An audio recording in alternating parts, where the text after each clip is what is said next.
Take 8.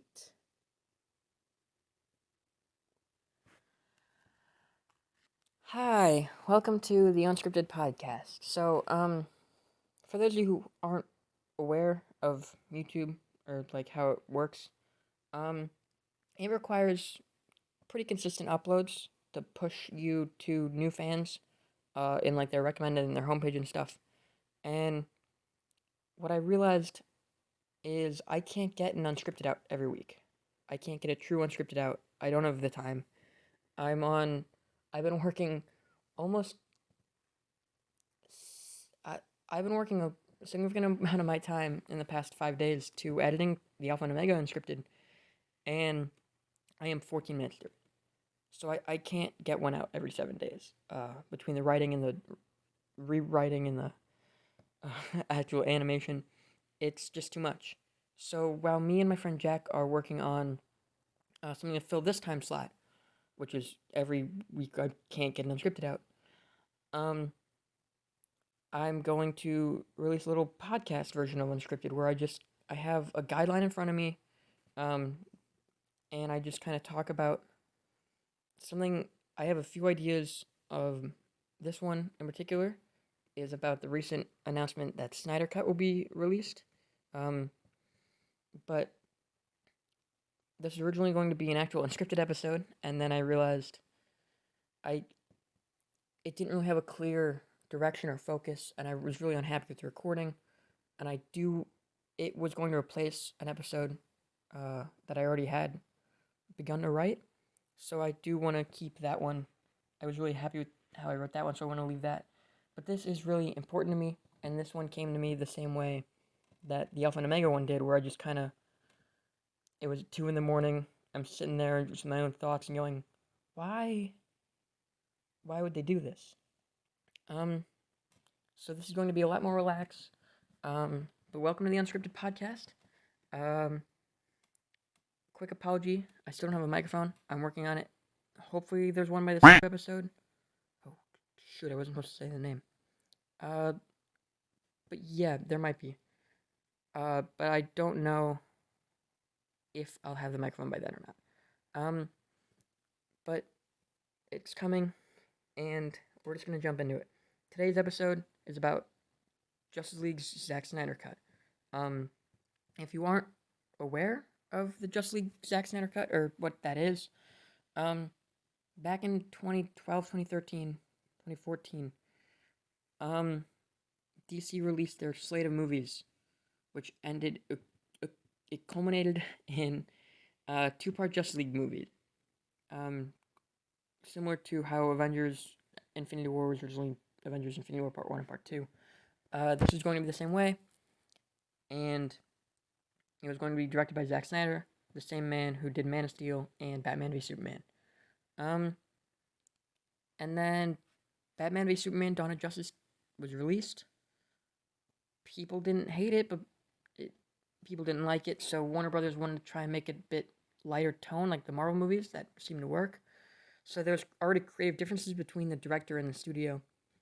Um, and then, due to personal reasons, Snyder had to step down from the project, and he was replaced by Joss Whedon, the man who directed the first two Avengers films, and plenty of other film credit. Um, so then, Justice League came out in 2017. It was condensed down to a one-part movie, and it got pretty universally bad reviews. From DC fans to non-DC fans to critics to casual moviegoers. People hated this movie. Um, I don't know if I've ever talked to a person who thinks this is a more than a passable movie. I've heard some people think it's passable, but that's about it. Um, and my personal opinion, which I'm gonna try and not make this too much about until it is solely my personal opinion and no one else's. Um, is this movie is fun to watch, but not for the reasons Warner Brothers or Joss Whedon or Zack Snyder wanted it to be fun to watch.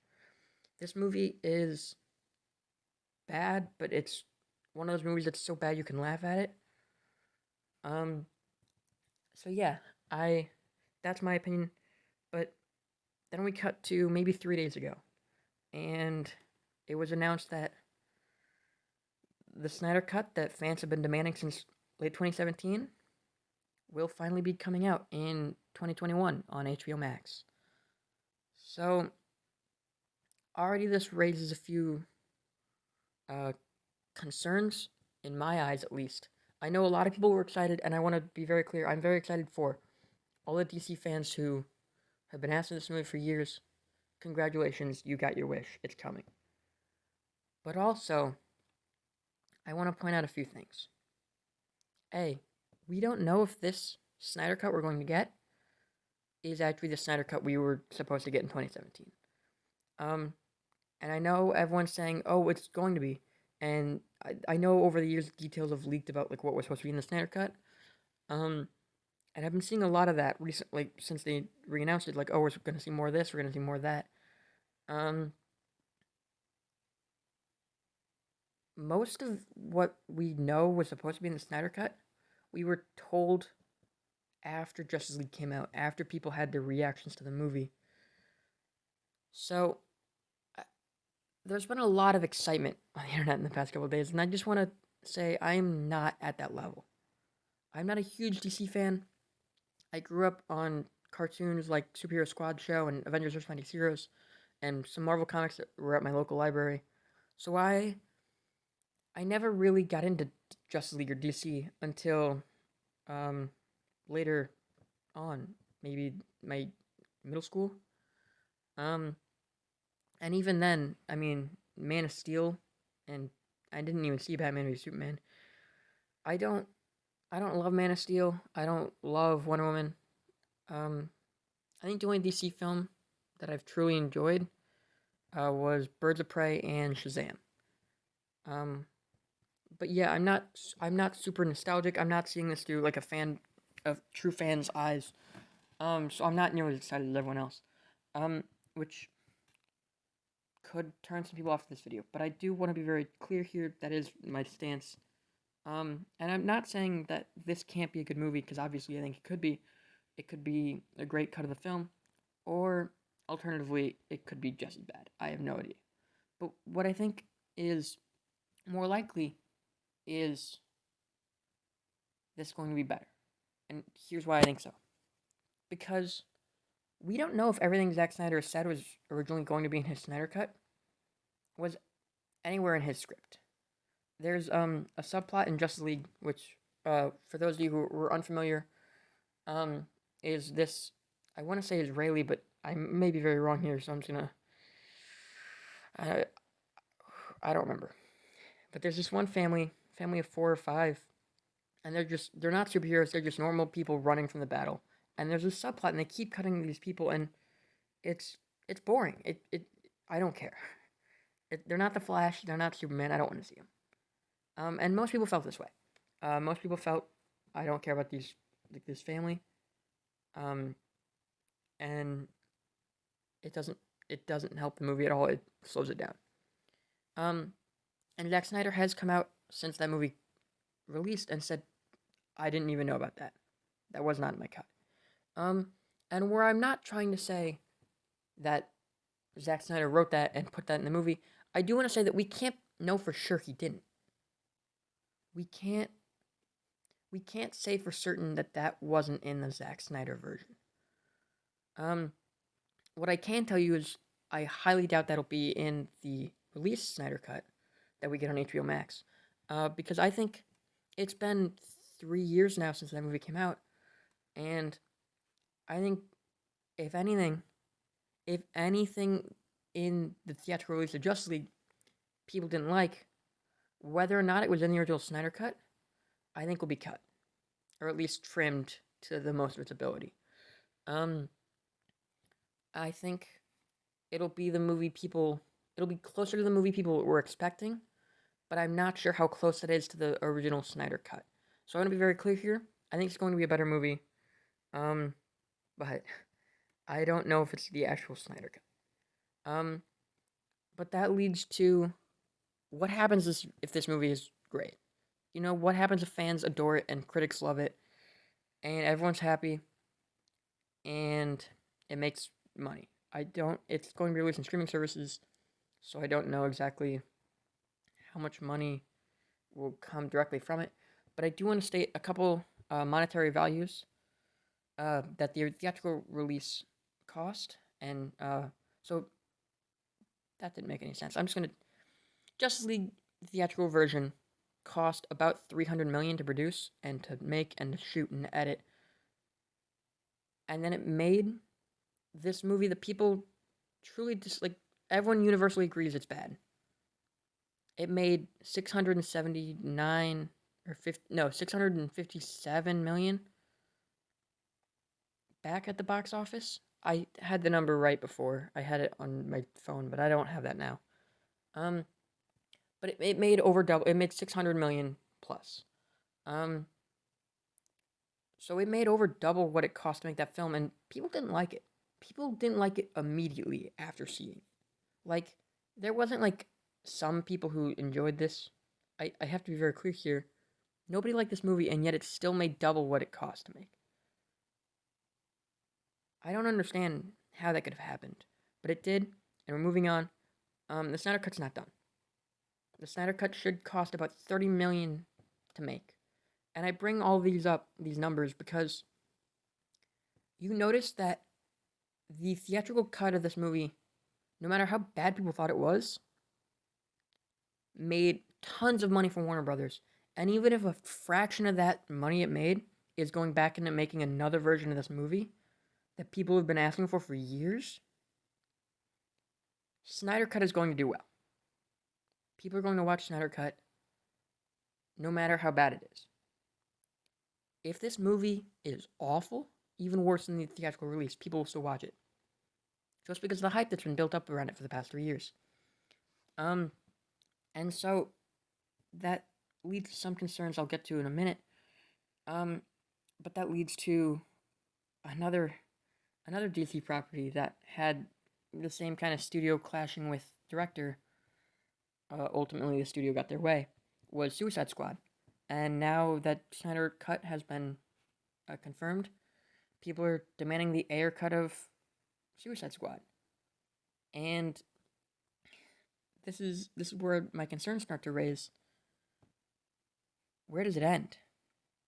Where do we draw the line between just staying a bad movie and studios releasing bad movies and then just fixing their mistakes later on?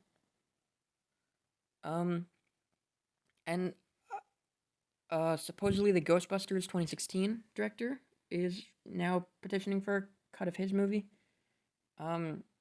Personally, I don't want that. And I think it's only, like, I know both, Spider-Man 3, the original Spider-Man 3 with Sam Raimi and, Tobey Maguire. Sam Raimi didn't want Venom in that movie. So who's to say he won't start petitioning for a Spider-Man 3 Raimi cut without Venom? I particularly don't want to see that. I don't hate Spider-Man 3. I don't love Spider-Man 3, but I don't hate it. And I mean, the same way with Fan 4 Stick. Josh Trank had a lot of creative differences with Fox. Ultimately, Fox got their ways, and Trank was very mad about that. Who's to say he doesn't start asking for a Fan 4 Stick cut? I know Disney is less likely to make that than anyone else, but I mean, if Warner Brothers makes a lot of money off the Snyder Cut, they're going to make the Suicide Squad cut. And if they make a lot of money off that, other studios are going to jump on the bandwagon. And that leads to some concerns, in my eyes at least. And I ask you to hear me out before you comment down below how much you hate this and how much you hate me saying that maybe some of these bad movies should stay bad movies. Suicide Squad's got a lot of fans, and I understand that. And I understand that it was a disappointing movie. But hear me out. Part of the magic to movies is getting to see them in theaters. The hype of just trailer and seeing another trailer for the film months before its release, and just building up hype for this movie you're excited about, and getting to sit down there opening weekend on the big screen with plenty of other people and experience one film larger than most of you in the room, probably, not just physically, but like production wise, and just it. These stories are bigger than life, is what I'm trying to say, and you feel like a camaraderie among these people you never talk to. Um, and I truly love getting to see movies in theaters and getting to see them like groups of people. Um, and right now, because of this whole pandemic, theaters are suffering.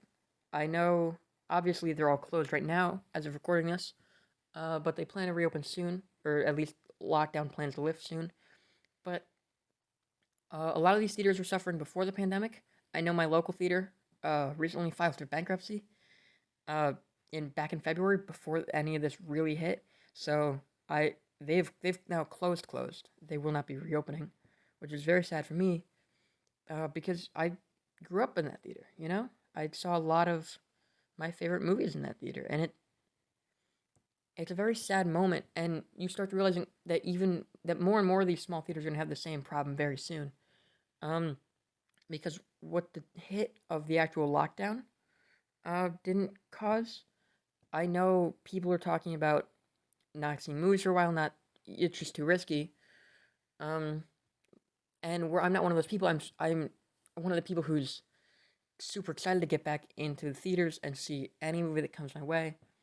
I'm super hyped to go see Black Widow opening weekend and just have that experience again. I've been missing it so much. A lot of people aren't like me. Um, a lot of people are still a little bit on edge and already didn't need to see movies in theaters. Um, and so theaters are gonna start suffering even more than they already have, and that's gonna just further by these studios releasing new cuts of their movies on streaming services. And I know you're thinking, Kyle, there's plenty of movies on streaming services already that are directly streaming services. Netflix is nothing but Netflix originals, it feels. And here's where my concern really begins. I'm not concerned that all these bad movies are going to get good counterparts, good re-releases. Um, my concern is that studios are going to start cashing in on this. I'm concerned that the next big Avengers is going to be an awful film, not because they didn't know how to write it or they didn't know where to go, but because the studio mandates that the theatrical release of this film is bad. And I know that sounds stupid, but it'll still make a lot of money, no matter how bad it is. This is what Justice League proved. It'll still make at least double what it cost. That's still $300 million you have to spend on another project.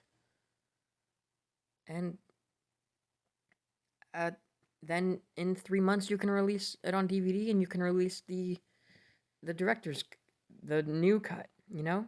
Almost an entirely different movie, significantly better. And now you're making like double the money on what you could have been making on one movie. It seems like a no-brainer, right? Um, and that's going to start leading to that. This could hypothetically, not it's going to, but it could lead to more and more studios copying, making bad theatrical releases and releasing them digitally or on streaming services, um, with entirely new cuts of the movie. Meaning the theater experience is going to die a little bit more if it's not already dead. Um, and I'm not saying every movie's going to be like this. Obviously, I think there's a lot of integrity in filmmaking, and there's a lot of great directors and studios who are working hard to put the best film out there, and they care about their craft. And obviously, this is more of just a fear. I'm not saying it's going to be all movies, but I think there's filmmakers who do care about their movies and they are uh, trying to put the best thing out and give people the experience uh, they're asking for in theater, like a theatrical experience of a great film, um, are going to be soiled by some of these studios who are releasing bad movies because now, if you start seeing more and more of these studios release bad movies in theaters and then re-release them later, what's the point of seeing the theater version? I know it's going to be bad. I know it's going to come out on DVD 4 weeks from now. and it's going to be an entirely different movie, I might as well go see that, the better one. Um, and I feel like this will kill the theaters even more, which sucks for multiple reasons. It's not as fun. You're watching on your phone. And I'm not saying you can't enjoy a movie on your phone, but obviously it's an entirely different atmosphere. It's an entirely different viewing experience, and it's just not the same. Um, and uh, but beyond that, even like now you're killing the whole industry of theaters, which I it's a tragedy, really. I don't know what else to say. Like it's a shame if this happens, which hopefully it doesn't. Hopefully, I can hear a lot of comments saying this is a lot of hypothetical. It's a lot of what if. I understand that, but it's Hollywood is nothing new to jumping onto bandwagons, and if this takes off, I can see a lot of monetary reason to do it. And I wouldn't be surprised if these big corporations like Warner Brothers and Disney just took advantage of that. And that's what's scary to me. So maybe I understand that a lot of people wanted the Justice League Snyder cut. I understand significantly less people, but people still want the Ayer cut of Suicide Squad. There's probably people out there who want the Trank cut of Man 4 Stick. I'm not one of those people, but I think some of these extra releases would be cool to see, but I think we should stop at the Snyder cut. I think the Snyder cut should be the end of it. I think we should hope for the best. But even if it is the perfect movie, we shouldn't do this again. We should leave bad movies on the heap of other bad movies, because the moment you start ripping from that pile, the whole thing will start flooding down. And I I don't want that. I I'm okay with movies sometimes just not being what we expected them to be or wanted them to be. Sometimes a movie fails. And I mean that sucks, but even the worst movies can be fun to watch in theaters. I saw Suicide Squad in theaters, and it didn't even occur to me that that was a bad movie until like 3 days after. Just because I had such fun with the group of people I got to see it with, and the actual experience of getting to see it in theaters. And it didn't occur to me how dumb that movie is until about 3 or 4 days after I saw it. And that is the magic of getting to see it in theaters. If I had to watch that on my phone, I probably would have noticed right away this movie sucks, and I wouldn't have such a good experience attached with that movie, and I wouldn't have such a good story of just a night, because we wouldn't have been able to go see a movie and in theaters together as a group. Um, and I know it sounds a lot like irrational fears, like, oh, they'll never do this. Their studios are smarter than this. They're not. We have to be real here. These corporations just want your money. And if they think they can get an extra quick buck by releasing the movie twice, they're going to. And where I'm not saying the Snyder Cut is nothing but a cash grab, I think it truly is because the fans were asking for it and the fans wanted to see it. I think we need to be a bit cautious moving forward about other releases like this. The Ayer cut, the Ghostbusters cut. I don't know that guy's name. I'm sorry. Um, we should be cautious about what we support and what we stand and what we want to watch, because at the end of the day, if you give in to these studios and you say, "I want to see the Snyder cut again. I want to see the Snyder cut. I want to see the Ayer cut. I want to see the Trank cut of Fan Four Stick."